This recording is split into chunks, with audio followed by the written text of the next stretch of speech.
The phone buzzed on the kitchen counter, its screen glowing like a beacon in the dim evening light. My heart lurched as I read a text. "I'll be staying at David's tonight. Don't wait up." The words seared into my brain, each syllable a splinter under my skin. My thumb hovered over the reply button, trembling as I typed, "Thanks for letting me know." I hit send before the weight of it crushed me. The apartment felt too quiet, the kind of silence that hums with dread. Her coffee mug sat unwashed in the sink, lipstick smudged on the rim like a careless confession. I stood frozen, the linoleum cold under my bare feet, replaying the last month. Sarah had been distant, her laughter sharper, her eyes darting away when I asked about her late nights at the gallery. "Work's insane," she'd said, brushing her auburn hair behind her ear, her smile tight. I'd believed her because I wanted to. Because love makes you blind, or worse, complicit. I sank onto the couch, the leather creaking under my weight, and scrolled through her text thread. There it was, 2 weeks ago, grabbing drinks with David and the crew. David, her old college friend, who always lingered too long at gallery openings, his hand brushing her arm as they laughed over some private joke.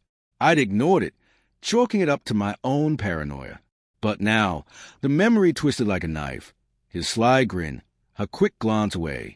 My chest tightened, a cocktail of rage and shame bubbling up. Was I the fool who'd trusted too much, or the coward who'd seen it all and said nothing? I poured a whiskey, the glass sweating in my hand, and stared at the city lights blinking through the window. The amber liquid burned my throat, but it didn't dull the questions clawing at me. Why David? Why tonight? Had she been slipping away for weeks, months, while I clung to the illusion of us? I wanted to call her, to scream, to beg for an explanation, but my phone stayed silent, heavy in my pocket like a loaded gun. The clock ticked past midnight. I wandered to our bedroom, the air thick with her perfume, jasmine, sharp and mocking. Her side of the bed was untouched, the pillow smooth. On her nightstand, a receipt fluttered under the breeze from an open window. I picked it up, my hand shaking. Café Lumière, 2 coffees, 1 heart-shaped pastry. The date, last Thursday, when she said she was working late. My knees buckled. I sank to the floor, the receipt crumpled in my fist, and whispered to the empty room, "How long have you been lying?" Then my phone lit up. A new text from Sarah. Forgot to mention, David's mom passed. I'm just here to support him. Relief flooded me, warm and fleeting, until I saw the timestamp, sent 3 minutes ago, hours after her first message. My grip tightened, the phone's edges biting into my palm. Support him? At 1 a.m.? The lie was flimsy, a threadbare excuse unraveling in my hands. I typed a reply, deleted it, then typed again.